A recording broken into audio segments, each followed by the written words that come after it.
Welcome to BV9 news bulletin ముందుగా headlines చూద్దాం. World economic forum సదస్సు కోసం దావోస్ లో పర్యటిస్తున్న చంద్రబాబు సిఐఏ ఆధ్వర్యంలో గ్రీన్ ఇండస్ట్రియలైజేషన్ పై నిర్వహించిన సదస్సులో పాల్గొన్న సీఎం భారతీయుల రక్తంలోనే వ్యాపార లక్షణాలు ఉన్నాయన్న ముఖ్యమంత్రి. లెక్టరేట్ లో మీటింగ్ జరుగుతుండగా రమ్మి ఆడిన డిఆర్ఓ అనంతరం కలెక్టరేట్ లో ఘటన వీడియో వైరల్. డిఆర్ఓపై విచారణకు ఆదేశించిన కలెక్టర్ అధికారి తీరుపై మండిపడుతున్న నెటిజన్లు.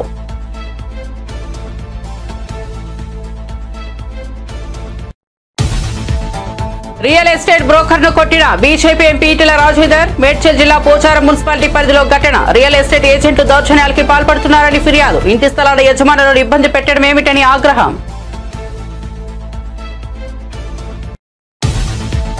డిప్యూటీ సీఎం అంశంపై ఎవరూ బహిరంగంగా మాట్లాడవద్దన్న జనసేన కేంద్ర కార్యాలయం. దీనిపై మాట్లాడొద్దని ఇప్పటికే ఆదేశాలు జారీ చేసిన టీడీపీ హైకమాండ్. సోషల్ మీడియాలో కూడా స్పందించవద్దని జన సైనికులకు జనసేన ఆదేశం.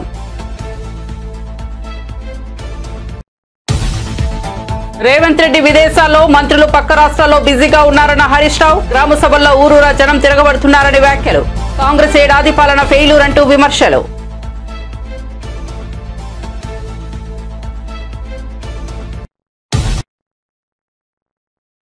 ఇక వార్త వివరాల్లోకి వెళ్తే డిప్యూటీ సీఎం అంశం ఏపీ రాజకీయాల్లో కలకలం రేపుతోంది. కూటమి ప్రభుత్వ పాలన ప్రశాంతంగా కొనసాగుతున్న తరుణంలో నారా లోకేష్ ను డిప్యూటీ సీఎం చేయాలంటూ కొందరు టీడీపీ నేతలు చేసిన డిమాండ్ చర్చనీయాంశంగా మారింది.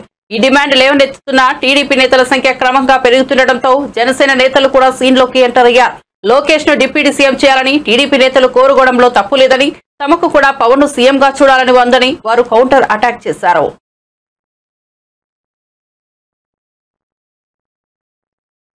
AP CM Chandrababu Naidu world economic forum సదస్సు కోసం దావోస్ లో పర్యటిస్తున్న విషయం తెలిసిందే. ఇందులో భాగంగా సిఐఐ ఆధ్వర్యంలో గ్రీన్ ఇండస్ట్రియలైజేషన్ పై నిర్వహించిన సదస్సులో ముఖ్యమంత్రి మాట్లాడారు. భారతీయుల రక్తంలోనే వ్యాపార లక్షణాలు ఉన్నాయన్న ఆయన ప్రపంచ దేశాలకు మన వాళ్ళు అత్యుత్తమ సేవలు అందిస్తున్నారని ప్రశంసించారు. ఇంకా చంద్రబాబు మాట్లాడుతూ, మీ అందరినీ చూస్తుంటే నాలో నమ్మకం పెరిగేది. భవిష్యత్తులో నా కళలు నిజమవుతున్నాయనే నమ్మకం కలిగేది. 1991లో దేశంలో ఆర్థిక సంస్కరణలు ప్రవేశపెట్టారు. ఇంటర్నెట్ ఆర్థిక సంస్కరణలను వినియోగించి రెండవ తరం సంస్కరణలను ప్రవేశపెట్టారని తెలిపారు. With all these things, it is again we are having excellent ports on East Coast. After green hydrogen, one has to export. Now he has acquired some units in Kakinada port. Port is ready. If he can complete the project, he can export immediately. That is the advantage we are having. All ecosystem is in order. What I wanted to request all of you, I wanted to go now, all vehicles, EV vehicles, even on rooftop, I want to promote in a big way. And as on today, this year, around 30 lakh families we are promoting to have rooftop power generation, that is solar. Ultimately, I wanted to make it democratization of power generation. You can generate, you can consume, surplus, you can give it to grid, deficit, you can take back, net metering, everything we can do it. Now technology is very big handy. Use technology and move forward. Then finally, green energy is the solution. We are having one is environmental, carbon emissions. But at the same time, cost effectiveness.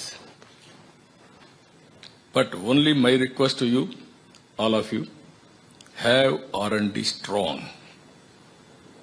Make research continuously. How to reduce the cost. How to bring innovations. Thereby, you are going to do very big job, and also you are going to save the environment. పేదల భూములను ఆక్రమించుకున్నాడని ఆరోపిస్తూ BJP నేత Malkajgiri MP Etela Rajender ఓ real estate broker ను కొట్టారు. ఈ ఘటన మేడ్చల్ జిల్లా Pocharam municipality పరిధిలో చోటు చేసుకుంది. రియల్ ఎస్టేట్ బ్రోకర్ వైపు కోపంగా దూసుకొచ్చిన ఈటెల అతని చెంపపై ఒక్కటి కొట్టారు. ఆ తర్వాత అక్కడే ఉన్న బీజేపీ కార్యకర్తలు కూడా కొంతమంది ఆ బ్రోకర్ పై చేసుకున్నారు. పోచారం మున్సిపాలిటీ పరిధిలోని ఏకశిలా నగర్ లో ఈటెల పర్యటించారు. రియల్ ఎస్టేట్ ఏజెంట్లు తనపై దౌర్జన్యానికి పాల్పడుతున్నారంటూ ఓ మహిళ ఫిర్యాదు చేసింది. పలువురు బాధితులు కూడా ఫిర్యాదు చేశారు. ఈ క్రమంలో ఈటెల రియాలిటీ బ్రోకర్ పై చేయి చేసుకున్నారు. ఇంటి స్థలాల యజమానులను ఇబ్బంది పెట్టడం ఏమిటని ఆగ్రహం వ్యక్తం చేశారు.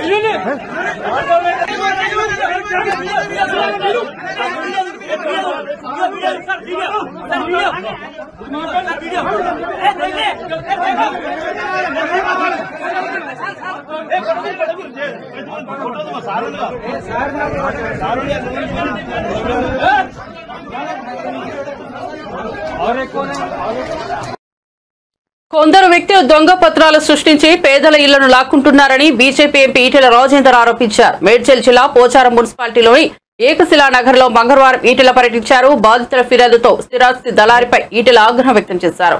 ఈ క్రమంలో ఆయనపై చేయి చేసుకున్నారు. ఇంటి స్థలాల యజమానులను ఇబ్బంది పెడుతున్నారని ఎంపీ మండిపడ్డారు.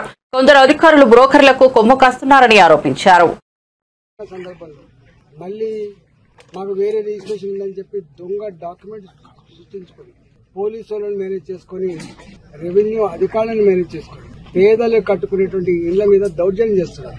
మొన్న ఆరుంధతి నగర్ లో, బాలాజీ నగర్, జవహర్ నగర్ లో ఇట్లే చేస్తే మేము పోయొచ్చినాం.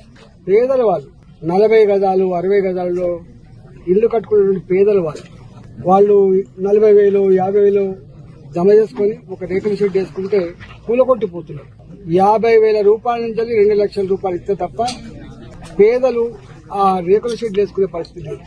దాని మీద నేను రెవెన్యూ మంత్రి గారితో మాట్లాడినా, కలెక్టర్ గారితో మాట్లాడినా, సిపి గారితో కూడా మాట్లాడినా. నేను 6 నెలలు అవుతుంది భారతీయ జనతా పార్టీ ఎంపీకి ఇక్కడ గెలిచి. 6 నెలల నుంచి ప్రతి నిత్యం కూల్చివేతల బాధలు తప్ప, పేదల కన్నీళ్లు తప్ప, నా ఇండ్లు కూలగొడుతున్నారు, నా జాగలు గుంజుకుంటున్నారు, నేను కాంపౌండ్ వాళ్ళు కడితే కూడా గుండాలు బెదిరిస్తున్నారు, మా కాలనీలలో కిరాయి గుండాలు లిక్కర్ సీసాలు తెచ్చుకొని తాకుండా మా మీద దౌర్జన్యం చేస్తున్నారు. ఎటుపోతుంది సారు ఇది? ఇంత పెద్ద విశ్వనగరం అని చెప్తా ఉన్నారు, ఇంత గొప్ప పోలీస్ అని చెప్తా ఉన్నారు, పేదల ప్రాణాలకు రక్షణ లేకుండా పోతుందని చెప్పి కన్నీళ్లు పెడతా ఉన్నారు. నిన్న నా దగ్గరికి ఏకశిలా నగర్ కాలనీ వాసులు వచ్చింది. 1985 ఆనాడు ఇక్కడ ఎకరం 10,000 రూపాయలు 5,000 రూపాయలకి ఎకరం ఉండే. ఇక్కడ ఆనాడు రియల్ ఎస్టేట్ వాళ్ళు ఫ్లాట్ చేస్తే కొనుక్కున్నారు. వాళ్ళు అందరూ కూడా రెవెన్యూ ఉద్యోగులు ఉన్నారు, ఇలా పోలీస్ డిపార్ట్మెంట్ లో పనిచేసే వాళ్ళు ఉన్నారు, రిజిస్ట్రేషన్ ఆఫీస్ లో పనిచేసే వాళ్ళు ఉన్నారు. ఇలా 32 డిపార్ట్మెంట్లలో పనిచేసేటువంటి ఆనాటి చిన్న ఉద్యోగులు ఇక్కడ జాగాలు కొనుక్కున్నారు. ఇక్కడ ఇల్లు కట్టుకుందామంటే ఆనాడు దొంగల భయం కాబట్టి, రాళ్లు రప్పలున్న గుట్టల భూములు కాబట్టి, చెట్లు కంచెలున్న భూములు కాబట్టి సెక్యూరిటీ భయపడి ఆమెను కట్టుకొని మెల్లమెల్లగా జాగాల ఖరీదు పెరుగుతున్నప్పుడు, వాళ్ళకు 4 పైసలు జమ అవుతున్నప్పుడు ఇల్లు కట్టుకునే ప్రయత్నం చేసి కొంతమంది ఇల్లు కట్టుకున్నారు. ఇవాళ ఇల్లు కట్టుకునే ప్రయత్నం చేస్తున్నప్పుడు ఇక్కడ మొన్న కొత్త గవర్నమెంట్ వచ్చిన తర్వాత మొన్నటి వరకు పాలక మండలి గ్రామ పంచాయతీ ఉన్నంత వరకు, మున్సిపాలిటీ ఉన్నంత వరకు వాళ్ళకి పర్మిషన్లు వచ్చినాయి. కానీ కొత్త ఈ గ్రామ పంచాయతీ పాలక మండలి వాళ్ళ టైం అయిపోయిన తర్వాత స్పెషల్ ఆఫీసర్ల పాలనను తెచ్చి ఇక్కడ కట్టుకునేటువంటి ఇండ్లకు పర్మిషన్ ఇస్తలేరు. అంటే కంచే చేరును మేసినట్టుగా ఏ పేదలకైతే అండగా ఉండి వాళ్ళకు పర్మిషన్లు ఇచ్చి ఇల్లు కట్టుకుంటట్టు చేయాలి ప్రభుత్వమే స్వయంగా ఇక్కడ ఇల్లు కట్టుకోకుండా నిషేధించింది. పర్మిషన్ ఇస్తలేదు. ఇవాళ కట్టుకునేటువంటి వాటికి కూలగొడతా ఉన్నారు. కూలగొట్టేది ప్రభుత్వ అధికారులు కాదు, కూలగొట్టి గుండాలు కూలగొడతా ఉన్నారు. ఇవాళ గ్రామ పంచాయతీ లేఅవుట్ ఉన్నప్పుడు 2007లో ఒక చట్టం వచ్చింది. గ్రామ పంచాయతీ లేఅవుట్ లో ఐసీసీ కట్టుకోవద్దు, ఎల్ఆర్ఎస్ కింద మళ్ళీ రెగ్యులైజ్ చేసుకోవాలి. పాపం రెగ్యులైజ్ కూడా చేసుకుంటున్నారు. వాళ్ళు ప్రభుత్వానికి రెగ్యులేషన్ ఫీజులు కడుతున్నారు. సీఎం రేవంత్ రెడ్డి విదేశాల్లో మంత్రులందరూ పక్క రాష్ట్రాల్లో బిజీగా ఉంటే ఇక ప్రజలను ఎవరూ పట్టించుకోవాలని BRS senior MLA Harish Rao మండిపడ్డారు. కాంగ్రెస్ ప్రభుత్వానిది ప్రజాపాలన కాదని, ముమ్మాటికి ప్రజా వ్యతిరేక పాలన అన్నారు. సోకాలు ప్రజాపాలన పట్ల ప్రజలు తీవ్ర ఆగ్రహంతో ఉన్నారన్నారు. పథకాల కోసం దరఖాస్తులను స్వీకరిస్తున్న గ్రామ సభల సాక్షిగా ప్రభుత్వంపై ప్రజలకు ఉన్న ఆగ్రహం తెలుస్తోందన్నారు. ఊరూరా జనం తిరగబడుతున్నారని, ఎక్కడెక్కడ నిలదీస్తున్నారని హరీష్ రావు పేర్కొన్నారు.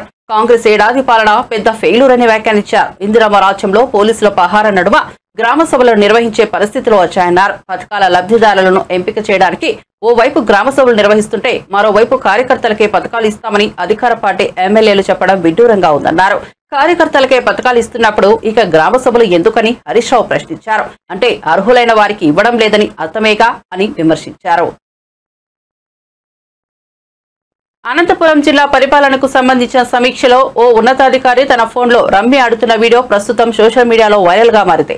ఓవైపు రివ్యూ మీటింగ్ జరుగుతుండగా అదే మీటింగ్ కు హాజరైన డిఆర్ఓ ఇలా ఫోన్లో రమ్మి ఆడుతుండడంపై సర్వత్రా విమర్శలు వ్యక్తమవుతున్నాయి. అభివృద్ధి పనులపై చర్చ జరుగుతుంటే తనకేమీ పట్టనట్టు తీరిగ్గా ఆడుకుంటున్నారని నెటిజన్లు మండిపడుతున్నారు. అనంతపురం జిల్లాలోని కలెక్టరేట్ లో మీటింగ్ సందర్భంగా జిల్లా రెవెన్యూ అధికారి మలోల చేసిన నిర్వాహకం ఇది. మీటింగ్ ను వీడియో తీస్తున్న వ్యక్తి మలోల నిర్వాహకాన్ని తన కెమెరాలో బంధించాడు. ఆపై వీడియోను సోషల్ మీడియాలో పోస్ట్ చేశాడు.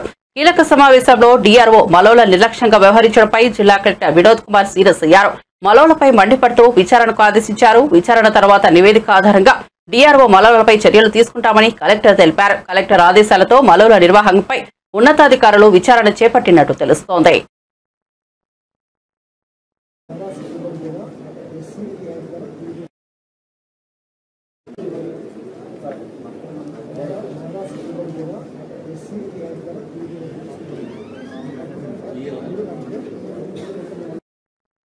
మంచిర్యాల జిల్లా భీమారం మండలం పోలంపల్లి గ్రామ సభలో రేషన్ కార్డుల జాబితా అంశంపై గందరగోళం నెలకొంది. మొదటి విడత రేషన్ కార్డు లిస్టులో తమ పేర్లు లేవని గ్రామ సభలో కొత్త కార్డుల కోసం దరఖాస్తు చేసుకున్న అర్హత కలిగిన లబ్ధిదారులు ఆందోళన చేపట్టారు.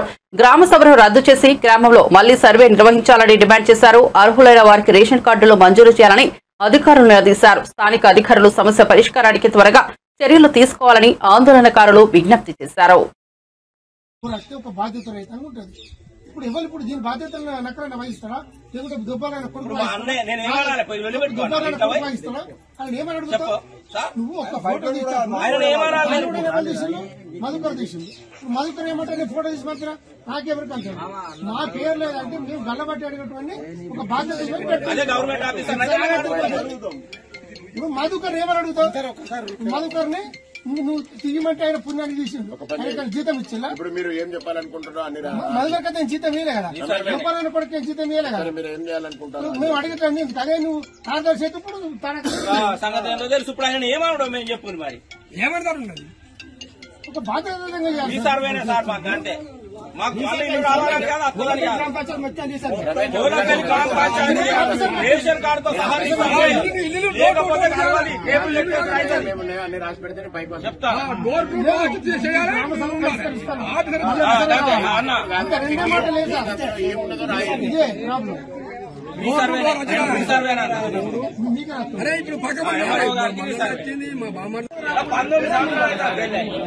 చెప్పు ఏం సర్వే చేసి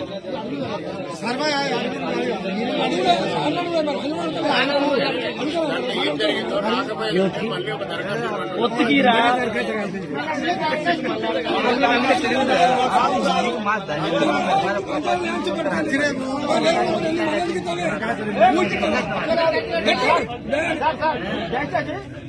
ఈ సెలెక్ట్ మొత్తం ఆపండి, ఆపి అవైలబుల్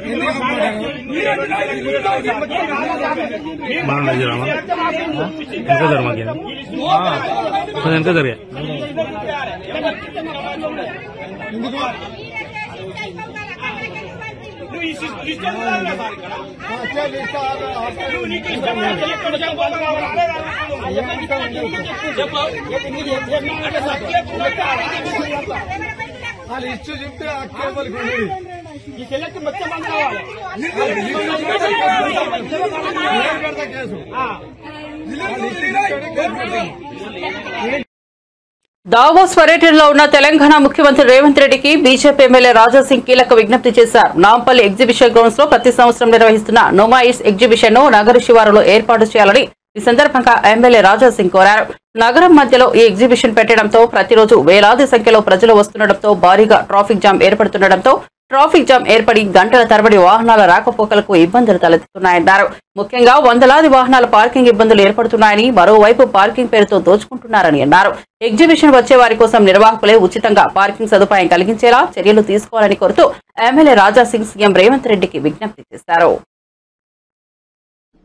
మోజంజాయ్ మార్కెట్ నుంచి ఏక్ మినార్ మస్జిద్ వరకు, ఏక్ మినార్ మస్జిద్ నుంచి అసెంబ్లీ వరకు ఎన్నో గంటలు రోడ్డు మొత్తం జామ్ ఉంటుంది. సరౌండింగ్ మొత్తం న్యూసెన్స్ జరుగుతుంది. నేను గతంలో కూడా అసెంబ్లీలో ముఖ్యమంత్రి గారు ఉండే, అప్పుడు కేసీఆర్ గారు, వాళ్ళకి రిక్వెస్ట్ చేసిన, ఈ ఎగ్జిబిషన్ కి సిటీ నుంచి బయట ట్రాన్స్ఫర్ చేయండి. దాదాపు ఒక 100 ఎకరాల భూమిలో ఎగ్జిబిషన్ పెడితే మంచి ఒక సిస్టమేటిక్ ఎగ్జిబిషన్ జరుగుతుంది. ఇంకా గ్రాండ్ గా ఎగ్జిబిషన్ కార్యక్రమం కూడా అక్కడ పెట్టుకోవచ్చు అని నేను అసెంబ్లీలో కూడా అప్పుడు రైజ్ చేసిన, కానీ వినలే. ఎందుకంటే ఈ ఎగ్జిబిషన్ నుంచి కొంతమంది మినిస్టర్లకి ఎక్కువ ప్రాఫిట్ వస్తుంది. ఎందుకంటే లోపల చాలా వరకు తప్పులు జరుగుతాయి. చాలా వరకు ఈ షాపు అలాట్మెంట్ లో కూడా ఈ వేరే వేరే విధంగా స్కామ్ కూడా జరుగుతుంది. దానివల్ల ఎక్కువ ప్రాఫిట్ ఉంది కదా. ఏ గవర్నమెంట్ ఉంటే, ఏ మినిస్టర్ ఉంటే వాళ్ళకి లాభం సపరేట్ గా వెళ్ళిపోతుంది. అది ఒక సబ్జెక్ట్. ఇప్పుడు ఏంటంటే ఎగ్జిబిషన్ లో ఒక్క వ్యక్తికి 50 రూపాయలు ఎంట్రీ ఫీజు, కానీ బయట ఒక చిన్న బైక్ పెట్టాలంటే 60 రూపీస్. అదేవిధంగా ఒక కార్ పెట్టాలంటే 150 రూపాయలు. నేను పోలీస్ అధికారులతో తెలుసుకున్నా ఇప్పుడే, అసలు ఏంది ఇది, ఒక గవర్నమెంట్ కాలేజ్ లో ఇట్లాంటి పార్కింగ్ చేస్తున్నారు, అసలు ఏం సంగతి అని అడుగున్నా. ఎందుకంటే చాలా వరకు జనాలు ఇంత డబ్బులు వసూలు చేస్తున్నారు, ఇంత రాడిజం చేస్తున్నారని చాలా వరకు జనాలు వీడియోలు పెట్టినారు. అదే నేను కోట్ చేసుకుంటా, అసలు అవసరమా గవర్నమెంట్ కాలేజ్, గవర్నమెంట్ ప్లేస్ లో ఫ్రీ పార్కింగ్ చేయండి. జనాలు మన తెలంగాణ జనాలే కదా, బయట జనాలు అయితే లేదు కదా. కానీ ఎగ్జిబిషన్ కి ఫ్యామిలీ సహా వచ్చే వాళ్ళకి ఒక కార్ పార్కింగ్ పెట్టాలంటే 150 రూపాయలు ఇవ్వాలి, ఒక బైక్ పెట్టాలంటే 60 రూపీస్ పెట్టాలి. అసలు ఇది టెండర్ అయిందా? ఒకవేళ టెండర్ జరిగితే అసలు మాకు నాలెడ్జ్ పెట్టారా, మాకు నాలెడ్జ్ లో పెట్టారా? అసలు ఈ విధంగా మేము టెండర్ పెడుతున్నాము, ఈ విధంగా రెంట్ వసూలు చేయాలనుకుంటున్నామని ఒకవేళ మాతోని కలెక్టర్ గారు చర్చ చేస్తే మేము అడ్వైజ్ ఇచ్చేది. జనాలు వస్తున్నారు, ఆల్రెడీ ఎంట్రీ ఫీజు 50 రూపాయలు ఇస్తున్నారు, వాళ్ళకి కార్ ఫ్రీ పార్కింగ్ కి మనం వ్యవస్థ చేసే బాధ్యత మనది. బైక్ ఫ్రీ పార్కింగ్ చేసే బాధ్యత మనది ఉంటది. మేము కూడా అడ్వైజ్ ఇచ్చేది. కానీ తెలియదు ఎవరికి ఎంత లంచం పోతుంది, ఎవరికి ఎంత కమిషన్ పోతుంది. కానీ కార్ కూడా డబ్బులు వసూలు చేస్తున్నారు, బైక్ కూడా డబ్బులు వసూలు చేస్తున్నారు, లోపల షాపులకి డబ్బులు ఎక్కువ వసూలు చేస్తున్నారు. మొత్తం లోపట బయట అన్ని స్కామ్ జరుగుతుంది. ఈ విధంగా ఎగ్జిబిషన్ అయితే జరుగుతుంది. నేను మళ్ళొక్కసారి ఇప్పుడున్న ముఖ్యమంత్రి రేవంత్ రెడ్డి గారికి రిక్వెస్ట్ చేస్తున్నా, సిటీ నుంచి ఎగ్జిబిషన్ ని మీరు బయట పంపించండి. ఎందుకంటే ఏదైనా చిన్న ప్రమాదం జరిగితే ప్రాణ నష్టం ఎక్కువ జరగవచ్చు. గతంలో ఏ విధంగా ఒక మంటలు వచ్చినాయి ఎగ్జిబిషన్ లో, ఎంత ఇబ్బంది ఉండేది, కానీ ఇమీడియట్ గా కంట్రోల్ అయింది అది. లేకపోతే చాలా వరకు ప్రాణ నష్టం జరిగేది. అందుకోసం ముఖ్యమంత్రి గారు ఇప్పుడైనా సిటీకి అవుట్ సైడ్ ఒక 100 ఎకరాల్లో 200 ఎకరాల్లో ఈ ఎగ్జిబిషన్ పెడితే చాలా బాగుంటుందని నేను ముఖ్యమంత్రి రేవంత్ రెడ్డి గారికి రిక్వెస్ట్ చేస్తున్నా. తెలంగాణ రాష్ట్రంలోని ప్రభుత్వ రవాణా సంస్థ అయిన ఆర్టీసీని ప్రైవేట్ పరం చేయాలని చూస్తున్నారని మాజీ రవాణా శాఖ మంత్రి పువ్వాడ అజయ్ కుమార్ సంచలన ఆరోపణలు చేశారు. ఈ మేరకు హైదరాబాద్ లోని తెలంగాణ భవన్ లో మీడియా సమావేశం నిర్వహించారు. ఈ సందర్భంగా ఆయన మాట్లాడుతూ కాంగ్రెస్ ప్రభుత్వ తీరుపై విమర్శలు చేశారు. అలాగే ఆర్టీసీ డిపోలను ప్రైవేటీకరించడం ఆ సంస్థలకు పిడుగుపాటు లాంటి అంశమన్నారు. అలాగే ఈ నిర్ణయం ఆర్టీసీ సంస్థ ఉద్యోగులకు గొడ్డలి పెట్టు లాంటిదని, దీనిని ఇప్పుడే పట్టించుకోకపోతే ఆర్టీసీ మొత్తాన్ని ప్రైవేటీకరణ చేస్తారని, దీనిపై ప్రభుత్వం రహస్య ఎజెండాతో ముందుకు వెళ్తోందన్నారు. అలాగే ఆర్టీసీని పరిరక్షించుకునేందుకు తాము పోరాడతామని, ఈ పోరాటానికి కలిసి వచ్చే సంఘాలతో కలిసి ఉద్యమిస్తామని ఈ సందర్భంగా మాజీ మంత్రి పువ్వాడ అజయ్ కుమార్ చెప్పుకొచ్చారు.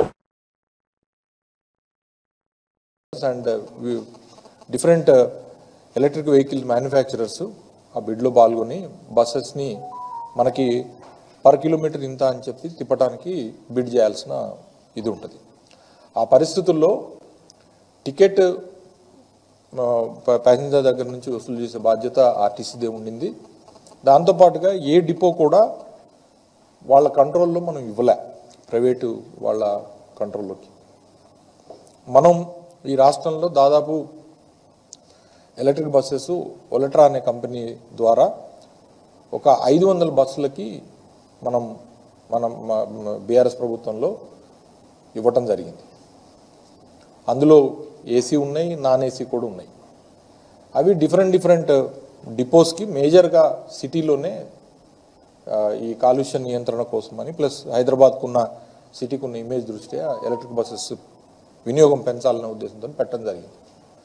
But existing depots, existing RTC ఆర్ఎంలు డిఎంల కింద కండక్టరు ఆర్టీసీకి ఆ వ్యక్తి ఉండేటట్లు నడిపాం. దాంతోపాటుగా సొంతంగా మనం కూడా బస్సులు ఒక 650 బస్సులు డీజిల్ బస్సులు మనం కొన్నాం. సంస్థకి ఓనర్షిప్ ఉండే విధంగా బ్యాంకుల నుంచి రుణాలు పొంది వాటిని డీలక్స్, సెమీ లగ్జరీ, తర్వాత రాజధాని ఇట్లాంటి వివిధ బ్రాండ్స్ కింద మనం బస్సులు ప్రతి డిపోకి కూడా అరేంజ్ చేసినాం. సో ఒకవైపు సంస్థని బలోపేతం చేసుకుంటూనే అనేక ఒడిదుడుకులు ఎదుర్కొంటున్న సమయంలో ఆర్టీసీని బలోపేతం చేసుకోవడం కోసం కార్గో లాంటి, పార్సల్ సర్వీస్ లాంటి ఇతర సర్వీసులను కూడా పెట్టి ఆర్టీసీని నష్టాల నుంచి గట్టెక్కించడానికి లాభాల్లో తెచ్చినామని మేము చెప్పాం. కానీ predominant effort has been made. 15 లక్షల విలువ చేసే సెల్ ఫోన్లు రికవరీ చేసి 3 దొంగలను అరెస్ట్ చేసినట్లు డీఎస్పీ నరసింహామూర్తి తెలిపారు. శ్రీకాళహస్తి పట్టణంలో సీఐ వెంకటేశ్వర్లు వాహనాలు తనిఖీలు చేస్తుండగా శ్రీకాళహస్తి నుండి నాయుడుపేటకు అతివేగంగా వెళ్తున్న కారును ఆపడానికి ప్రయత్నించారు. తప్పించుకుని వెళ్తుండగా వెంబడించి పట్టుకున్నారు. వారి దగ్గర నుంచి 50 సెల్ ఫోన్లు, ఒక షిఫ్ట్ డిజైర్ కారుని సీజ్ చేసినట్లు డీఎస్పీ నరసింహామూర్తి పేర్కొన్నారు. పాత నేరస్తులు బాగా వీరి మీద ఇంతకుముందు కర్నూలు జిల్లాలో కానీ అనంతపురం జిల్లాలో కానీ చాలా చోట్ల కేసులు ఉన్నాయి. ఎన్డీపీఎస్ కేసులు ఉన్నాయి, దొంగతనాల కేసులు ఉన్నాయి. మురళి అనే వాడి మీద ఆల్రెడీ పీడీ యాక్ట్ లో కూడా 9 నెలలు కడప సెంట్రల్ జైల్లో ఉన్నాడు. వీళ్ళని విచారిస్తే వీళ్ళ దగ్గర మాకు దాదాపు 50 సెల్ ఫోన్స్ రికవర్ అయినాయి. ఒక స్విఫ్ట్ కారు వాళ్ళ నుంచి స్వాధీనం చేసుకోవడం జరిగింది. ఈ దొంగతనాలకు ఈ స్విఫ్ట్ కార్ని పెట్టుకునేసి ఈ ఆర్టీసీ బస్ స్టాండ్ లో రద్దీగా ఉన్న చోట్ల బస్సు ఎక్కేటప్పుడు దిగేటప్పుడు ప్లాన్డ్ గా వీళ్ళు ముందు వెనకాల ఉంటారు. మధ్యలో ప్యాసింజర్లు బాగా ఇట్లా క్లోజ్ మూమెంట్ లో ఉన్నప్పుడు పైనుంచి సెల్ ఫోన్ తీసుకుంటారు. వీళ్ళు ఎంఓ ఇది మోడస్ ఆపరండి. అట్లాగా చిన్న పిల్లలను కూడా వీళ్ళు మామూలుగా మైనర్ పిల్లలను కూడా వీళ్ళని ఎంకరేజ్ చేస్తారన్నమాట. చిన్న పిల్లలను కూడా పెట్టుకునేసి వీళ్ళు దొంగతనాలకు వాడుకుంటూ ఉంటారు. అందరూ కూడా కస్టడీలోకి తీసుకోవడం జరిగింది. విచారించిన తర్వాత 50 సెల్ ఫోన్లు మాకు రికవర్ అయినాయి. ఒక కార్ కూడా రికవర్ అయింది. వీళ్ళని టోటల్ సీఏ గారు పకడ్బందీగా కేసు నమోదు చేసి రికవరీ చేసి కోర్టుకు కూడా ఈరోజు రిమాండ్ పంపడం జరుగుతుంది. ఈ విషయాన్ని మేము మా ఉన్నతాధికారులు కూడా తెలియజేశాం. ఎస్పీ గారు, అడిషనల్ ఎస్పీ లండో గారు అందరూ కూడా బాగా అప్రిషియేట్ చేశారు. మా ఎస్బీ కానిస్టేబుల్ కూడా బాగా మాకు కొంత సమాచారం సేకరించి ఇస్తున్నాడు. అతను కూడా ఎస్బీ డిఎస్పీ గారికి చెప్పాము. అతను కూడా అప్రిషియేట్ చేస్తున్నాము. తాడిపత్రి మున్సిపల్ చైర్మన్ జేసీ ప్రభాకర్ రెడ్డి తనపై చేసిన వ్యాఖ్యలకు తాను చాలా వేదనకు గురయ్యానని సినీ నటి మాధవీలత చెప్పారు. సినీ హీరోయిన్స్ మహిళలపై అసభ్యకరంగా మాట్లాడి ఆ తర్వాత క్షమాపణ చెప్తే సరిపోతుందా అని ప్రశ్నించారు. సీనియర్ రాజకీయ నాయకుడైన జేసీ ప్రభాకర్ రెడ్డి దీని ద్వారా ప్రజలకు ఏం సందేశం ఇవ్వాలనుకుంటున్నారని నిలదీశారు. గచ్చిబౌలిలోని సైబరాబాద్ కమిషనరేట్ కార్యాలయంలో జేసీ ప్రభాకర్ రెడ్డిపై మంగళవారం ఆమె ఫిర్యాదు చేశారు. అనంతరం మీడియాతో మాట్లాడారు. జేసీ వ్యవహారంపై తన కుటుంబ సభ్యులు సైతం భయోందోళనకు గురయ్యారని ఆవేదన వ్యక్తం చేశారు. నమస్తే అండి. మీ అందరికీ కూడా తెలుసు. ఫస్ట్ ఆఫ్ ఆల్ మీడియా మిత్రులందరికీ కూడా చాలా చాలా థ్యాంక్స్. ఒక ఆల్మోస్ట్ 13-14 డేస్గా రన్ అవుతుంది. సంక్రాంతి హాలిడేస్ కారణంగా లేట్గా కంప్లైంట్ చేయాల్సి వచ్చింది. లేదు అంటే చాలా అర్లియర్గానే కంప్లైంట్ సబ్మిట్ చేసేదాన్ని. జేసీ ప్రభాకర్ రెడ్డి గారు నా మీద చేసిన వ్యాఖ్యలకు నేను హర్ట్ అవ్వడమే కాదు అండ్ మోర్ ఆఫ్ క్షమాపణ చెప్పేశాను కదా అయిపోయింది అంటే. సో ఒక సీనియర్ పాలిటీషియను ఏం ఎగ్జాంపుల్ ఇవ్వాలి అనుకుంటున్నారు? సో అమ్మాయిలని అబ్యూస్ చేసేసి బూత్ వర్డ్స్ అండ్ మళ్ళీ ఒక సారీ చెప్పేస్తే ఈ రోజు నేను రేపు పొద్దున ఇంకొకళ్ళు. సో ఫర్దర్ జనరేషన్స్కి ఆడపిల్లలు పాలిటిక్స్లోకి వచ్చినా ఇంకో ఫీల్డ్లోకి వచ్చినా సో సీనియర్ పాలిటిషియన్స్ ఎలాంటి పదాలతోనైనా అబ్యూస్ చేయొచ్చు. సో ప్రజలని సక్రమ మార్గంలో పరిపాలించాల్సిన నాయకులే ఇలాంటి బూతు మాటలు మాట్లాడేసేసి మాకు సరదా వచ్చేసింది, వయసుతో వచ్చింది, లేకపోతే ఆవేశంలో వచ్చింది అంటే వాళ్ళ ఫాలోవర్స్ కూడా ఎస్ దిస్ ఈజ్ రైట్, తప్పేముంది అని కూడా అంటున్నారు. సో ఇదే వాళ్ళ ప్రజలందరికీ నేర్పిస్తున్నారు. రేపొద్దున ఇంకొకరు కూడా అంటారు. సో అది నేను దాన్ని ఖచ్చితంగా ఖండించాలి అండ్ నా కోసం నేను ఫైట్ చేసుకోవాలి. అప్పుడే నేను అమ్మాయిల గురించి మాట్లాడే హక్కు నాకు ఉంటుంది. అండ్ నా మీద జరిగిన అబ్యూస్కి నేను నోరు మూసుకొని అయ్యో వాళ్ళు పెద్దోళ్ళు, వాళ్ళ గురించి మీడియా మిత్రులు అందరూ నాకు చాలామంది ఫోన్ చేసి they are like very dangerous people, జాగ్రత్తగా ఉండు, వాళ్ళకి చాలా క్రిమినల్ బ్యాక్గ్రౌండ్ ఉంది, వాళ్ళ మీద చాలా క్రిమినల్ కేసులు కూడా ఉన్నాయి, సో నేను ఏమైనా అటాక్ చేయొచ్చు, ఇలాంటివన్నీ చెప్పినా కూడా జాగ్రత్తలు చెప్పారు. సో నిన్న మొన్న ఇంటర్వ్యూకి వెళ్ళినప్పుడు కూడా నాకు సేమ్ చెప్పారు, జాగ్రత్తగా ఉంది, they are very dangerous people అని. సో అంత డేంజరస్ పీపుల్ ఉన్నప్పుడు సో మాధవీల తన అమ్మాయి నోరు మూసుకొని సైలెంట్గా ఉంటే రేపు పొద్దున అసలు ఆడపిల్లలు మీరు ధైర్యంగా ఉండని చెప్పారు రైట్ నాకు లేని కారణంగా. సో అది నాకు నేను ఛాలెంజింగ్గా తీసుకొని సో కమిషనర్ గారికి కంప్లైంట్ చేయడం జరిగింది. అండ్ ఏదైతే అబ్యూస్ చేశారో అండ్ వాళ్ళ బ్యాక్గ్రౌండ్ ఎలా థ్రెటన్ చేస్తున్నారు అండ్ అందరూ ఏమంటున్నారు అండ్ వాళ్ళ ఫాలోవర్స్ సో నాకు సోషల్ మీడియాలో ఎలాంటి థ్రెటన్స్ ఇస్తున్నారు అనే దాన్ని మెన్షన్ చేయడం జరిగింది. అండ్ సిన్స్ 15 days నాకు ప్రాపర్గా స్లీప్ కూడా లేదు, ఎందుకంటే అదొక ట్రోమా అయింది. నా కోసం నేను ఫైట్ చేసుకోకపోతే ఎలా అని. అండ్ నా పేరెంట్స్ కూడా చాలా భయపడ్డారు. సో ఈరోజు కమిషనర్ గారికి 2 కంప్లైంట్స్ ఫైల్ చేయడం జరిగింది. యాజ్ ఎ ఉమెన్గా నా మీద ఏం జరిగిందో అదొకటి. So she Smita Rashtriya Hindu Yuva Vahini which is runs by Rajnath Singh గారి ఆధ్వర్యంలో రన్ అవుతుంది. And I'm the Telangana spokesperson and she is the national vice president. So తను కూడా సో నా మీద జరిగిన దానికి కంప్లైంట్ రైజ్ చేయడం జరిగింది. బులెటిన్ ముగించే ముందు హెడ్లైన్స్ మరోసారి చూద్దాం. వరల్డ్ ఎకనామిక్ ఫోరం సదస్సు కోసం దావోస్ లో పర్యటిస్తున్న చంద్రబాబు. సిఐఐ ఆధ్వర్యంలో గ్రీన్ ఇండస్ట్రియలైజేషన్ పై నిర్వహించిన సదస్సులో పాల్గొన్న సీఎం. భారతీయుల రక్తంలోనే వ్యాపార లక్ష్యాలు ఉన్నాయన్న ముఖ్యమంత్రి.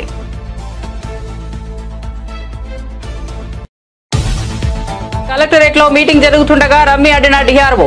అనంతపురం కలెక్టరేట్ లో ఘటన వీడియో వైరల్. డిఆర్ఓపై విచారణకు ఆదేశించిన కలెక్టర్. అధికారి తీరుపై మండిపడుతున్న నెటిజన్లు.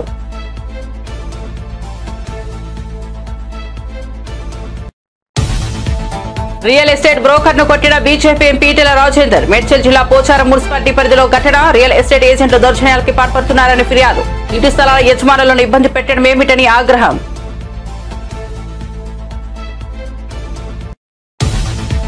డిప్యూటీ సీఎం అంశంపై ఎవరూ బహిరంగంగా మాట్లాడవద్దన్న జనసేన కేంద్ర కార్యాలయం. దీనిపై మాట్లాడొద్దని ఇప్పటికే ఆదేశాలు జారీ చేసిన టీడీపీ హైకమాండ్. సోషల్ మీడియాలో కూడా స్పందించవద్దని జన సైనికులకు జనసేన ఆదేశం.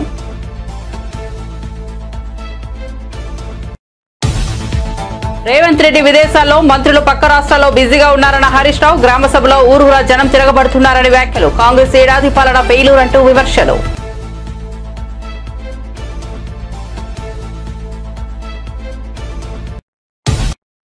ఈ బులెటిన్ అప్డేట్స్ చూస్తూనే ఉండండి BV9 న్యూస్.